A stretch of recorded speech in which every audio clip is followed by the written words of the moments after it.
Bismillahirrahmanirrahim. Assalamualaikum warahmatullahi wabarakatuh. Waalaikumsalam warahmatullahi wabarakatuh. Alhamdulillah wassalatu wassalamu ala rasulillahi amma ba'du. Di sini saya Rafael Aulia Rahman sebagai moderator di presentasi ini. Di sini kami mempresentasikan studi literatur bersama Elfrinda Eka Febriana dengan Araya Sicilia Anissa. Baik, kita mulai saja langsung. Pengertian penelitian studi literatur. Studi literatur adalah cara untuk menyelesaikan persoalan dengan menelusuri sumber-sumber tulisan yang pernah dibuat sebelumnya. Sumber-sumber yang diteliti buku-buku karya pengarang terpercaya, lebih disarankan karya akademisi, jurnal-jurnal ilmiah terakreditasi, dan hasil penelitian mahasiswa dalam berbagai bentuk, misalnya skripsi, tesis, disertai laporan praktikum, dan sebagainya.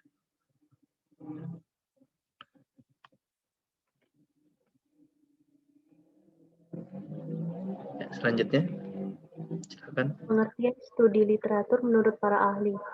Yang pertama, Daniel Danuarsia. Menurut Daniel Danuarsia pada 2009, studi literatur adalah merupakan penelitian yang dilakukan oleh peneliti dengan mengumpulkan sejumlah buku-buku, majalah yang berkaitan dengan masalah dan tujuan penelitian. Yang kedua, Z pada tahun 2008. Arti metode penelitian studi literatur adalah sebagai serangkaian kegiatan yang berkenaan dengan metode pengumpulan data pustaka, membaca dan mencatat, serta mengolah bahan penelitian. Yang ketiga, Darmandi pada tahun 2011. Definisi penelitian studi literatur ialah riset yang dilakukan oleh peneliti antara setelah mereka menentukan topik penelitian dan menetapkan rumusan permasalahan sebelum mereka turun ke lapangan untuk mengumpulkan data yang diperlukan.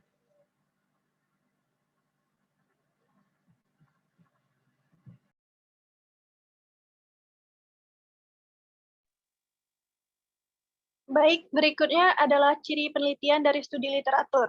Yang pertama ialah tidak dibatasi oleh ruang dan waktu. Peneliti berhadapan langsung dengan teks atau data, angka yang bukan pengetahuan langsung dari lapangan. Kritik teks merupakan metode yang biasa dikembangkan dalam studi fisiologi dan masih banyak lagi. Yang kedua adalah bersumber dari tangan kedua. Data perpustakaan umumnya bersumber sekunder, artinya bahwa peneliti memperoleh bahan dari tangan kedua dan bukan data orisinil dari tangan pertama di lapangan. Selanjutnya yaitu bersifat siap pakai. Penelitian hanya berhadapan langsung dengan bahan sumber yang sudah tersedia di perpustakaan. Peneliti yang memanfaatkan jasa perpustakaan itu haruslah mengenal seluk-beluk studi perpustakaan untuk kepentingan penelitian yang dilakukan. Seiring berkembangnya waktu, seperti yang kita ketahui, artikel dan ragam sastra menjadi lebih mudah untuk didapat secara online dari mana saja dan kapan saja. Oleh karena itu, pelaksanaan studi literatur tidak terbatas pada buku yang ada di perpustakaan saja. Yang terakhir yaitu berbentuk teks, bahwa kondisi data pustaka tidak dibatasi ruang dan waktu. Peneliti berhadapan dengan berbagai macam info statis maupun tetap. Artinya, kapanpun dia datang dan pergi, data tersebut tidak akanlah berubah, karena sudah merupakan data mati yang tersimpan dalam rekaman tertulis. Ya, seperti yang kita ketahui, teks, angka, gambar, rekaman tape, atau film. Oke, selanjutnya.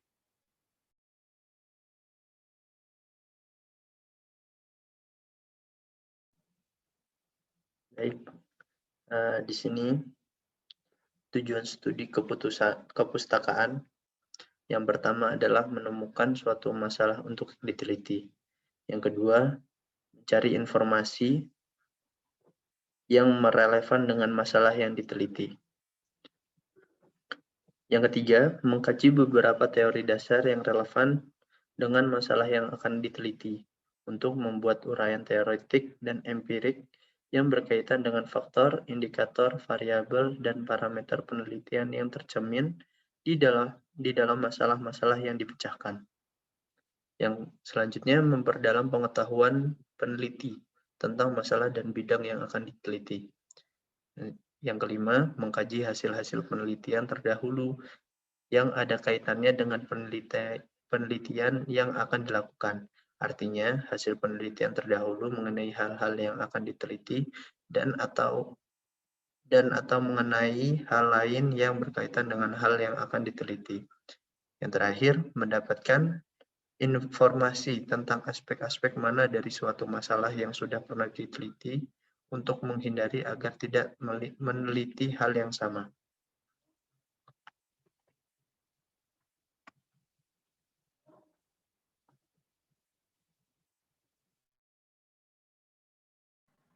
Selanjutnya, proses studi literatur.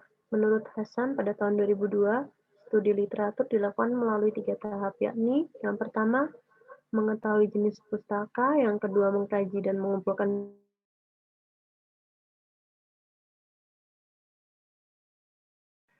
dan kita jelaskan dari yang mengetahui jenis pustaka.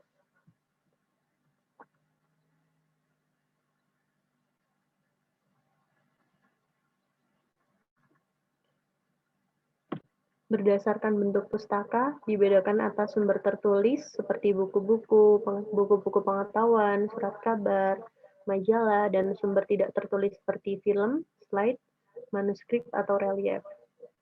Yang B, berdasarkan isi pustaka, dibedakan atas sumber primer, merupakan sumber bahan yang dikemukakan sendiri oleh orang atau pihak pada waktu terjadinya peristiwa atau mengalami peristiwa itu sendiri, seperti buku harian, notulen rapat, dan sebagainya.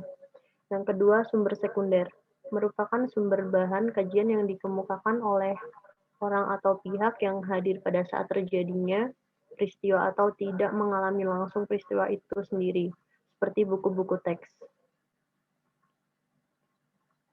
Yang kedua, saya akan menjelaskan tentang mengkaji dan mengumpulkan. Pengajian dan pengumpulan bahan pustaka biasanya dilakukan dengan menggunakan alat bantu yang disebut kartu bibliografi atau kartu kutipan. Minimal harus mencakup yang pertama, nama variabel atau pokok masalah. Yang kedua, nama pengarang atau pencetus ide tentang pokok masalah. Yang ketiga, nama sumber di mana dimuat penjelasan tentang variabel atau pokok masalah. Yang keempat, tahun yang menunjukkan pada waktu sumber tersebut dibuat atau diterbitkan. Yang kelima, nama instansi seperti lembaga, unit, penerbit, dan sebagainya yang bertanggung jawab atas penerbitan sumber kajian. Yang keenam, nama kota tempat penulisan atau penerbitan sumber kajian. Yang ketujuh, isi penjelasan tentang variabel atau pokok masalah. Yang ketiga, menyajikan studi kepustakaan.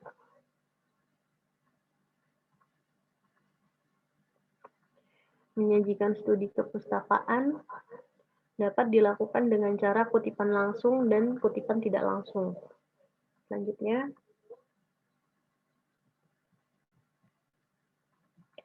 metode penelitian studi literatur.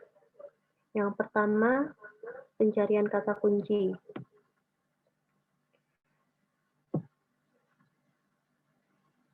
Cari kata kunci yang relevan dalam katalog, indeks, mesin pencari, dan sumber teks lengkap.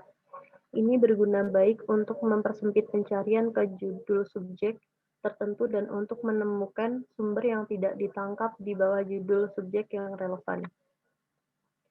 Yang kedua, pencarian subjek.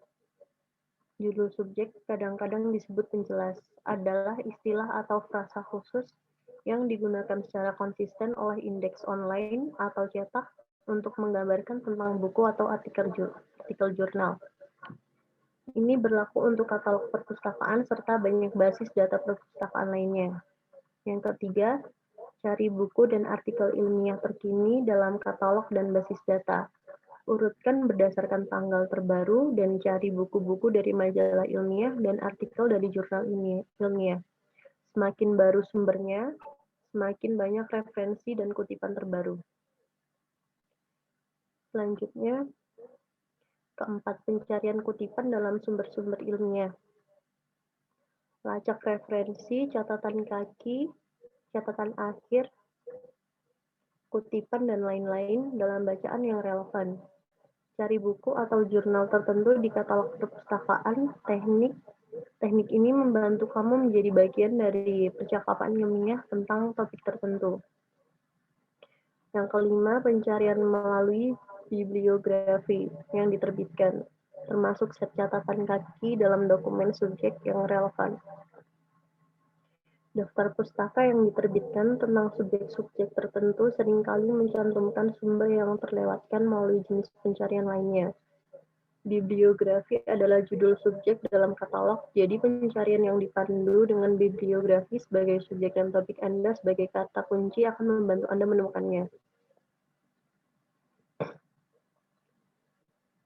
Yang keenam,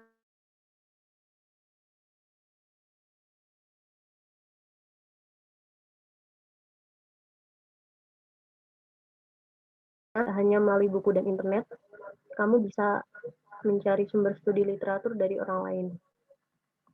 Orang-orang tersebut misalnya profesor atau pustakawan dengan pengetahuan yang relevan.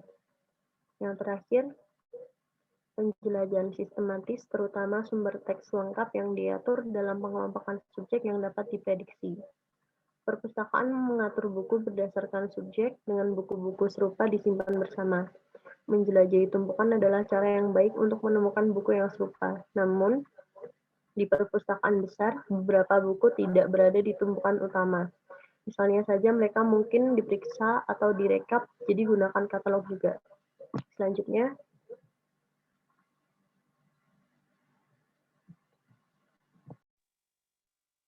Baik, selanjutnya adalah teknik pengumpulan data studi literatur.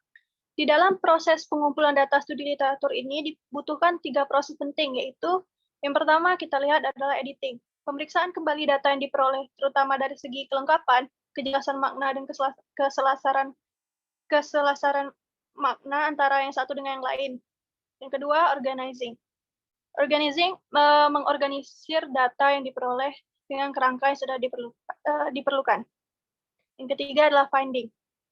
Melakukan analisis lanjutan terhadap hasil pengorganisasian data dengan menggunakan kaidah-kaidah, teori, dan metode yang telah ditentukan, sehingga ditemukan kesimpulan yang merupakan suatu hasil jawaban dari rumusan masalah tersebut. Baik, lanjut.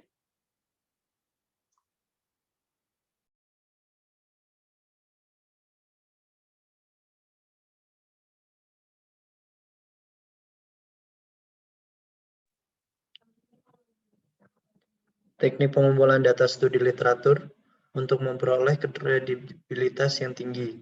Penelitian harus yakin bahwa dokumen atau naskah itu autentik atau asli. Setidaknya harus memenuhi syarat berikut ini. Yang pertama, pengumpulan data dapat dilakukan dengan tanpa mengganggu objek atau suasana penelitian. Yang kedua, pengumpulan data perlu didukung pula dengan pendokumentasian, diantaranya melalui foto, video, USB, dan sebagainya. Dokumentasi ini akan berguna untuk mengecek data yang telah terkumpul. Yang ketiga, pengumpulan data sebaiknya dilakukan secara bertahap dan sebanyak mungkin peneliti berusaha mengumpulkan.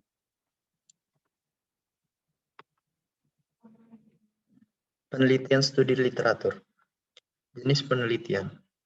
Dilihat dari jenis penelitian, adapun jenis penelitian yang digunakan dalam peneliti ini adalah penelitian keputusan atau library research, yakni penelitian yang dilakukan melalui pengumpulan data atau karya tulis ilmiah yang bertujuan dengan objek penelitian, atau pengumpulan data yang bersifat kepustakaan atau telaah yang dilaksanakan untuk memecahkan suatu masalah yang pada dasarnya bertumpu pada penelaahan kritis dan mendalam terhadap bahan-bahan pustaka yang relevan. Sebelum melakukan telaah bahan pustaka, peneliti harus mengetahui terlebih dahulu secara pasti tentang dari sumber mana informasi ilmiah itu akan diperoleh. Adapun beberapa sumber yang digunakan antara lain buku-buku teks, jurnal ilmiah, referensi statistik, hasil-hasil penelitian dalam bentuk skripsi, tesis, disertasi, dan internet, serta sumber-sumber lain yang relevan. Untuk sifat-sifat penelitian, dari sifatnya maka penelitian ini termasuk penelitian deskriptif. Penelitian deskriptif berfokus pada penjelasan sistematis tentang fakta yang diperoleh saat dilakukan. Studi literatur juga merupakan salah satu contoh penelitian yang bersifat kualitatif. Penelitian kualitatif pada kondisi objek yang alami sebagai hukuman dari eksperimen, di mana sebagai instrumen pengumpulan data dilakukan secara triangulasi, analisis data bersifat induktif, dan hasil penelitian lebih makna dari generalisasi. Sedangkan kuantitatif itu lebih ke penyamarataan atau penghitungan data yang didapat. Selanjutnya.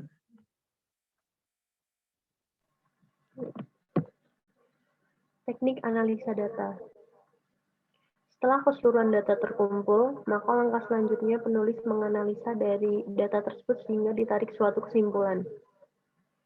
Untuk memperoleh hasil yang benar dan tepat dalam menganalisa data, penulis menggunakan teknik analisis isi.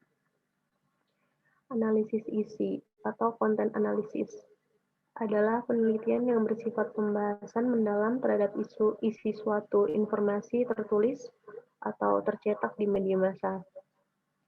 Analisis isi dapat digunakan untuk menganalisa semua bentuk komunikasi, baik surat kabar, berita radio, iklan televisi, maupun semua bahan dokumentasi yang lainnya.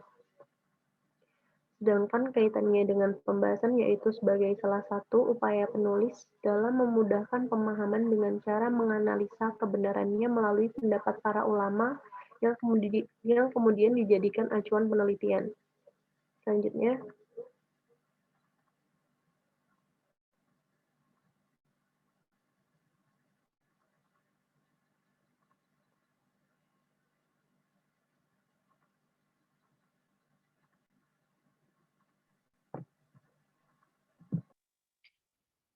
Baik, selanjutnya adalah contoh penelitian studi literatur. Di sini kita bisa lihat ada 3 contoh, yaitu yang pertama oleh Nur Wahyuning Sulistiowati yang berjudul Studi Literatur Analisis Teori Bisnis dalam Aktivitas Kewirausahaan. Yang ketiga adalah Heru Kurnianto Cahjono yang berjudul Pengaruh Keadilan Distributif dan Keadilan Prosedural pada Konsekuensinya dan Teknik Meta-Analisis. Yang terakhir yaitu oleh Rian Sri Rahayu, yaitu peranan bahasa Inggris untuk tujuan bisnis dan pemasaran. Jadi semuanya memang melibatkan bentuk kesastraan yang melibatkan studi literatur. Selanjutnya. Ya, terima kasih. Sekian dari kami. Wassalamualaikum warahmatullahi wabarakatuh. Waalaikumsalam warahmatullahi wabarakatuh.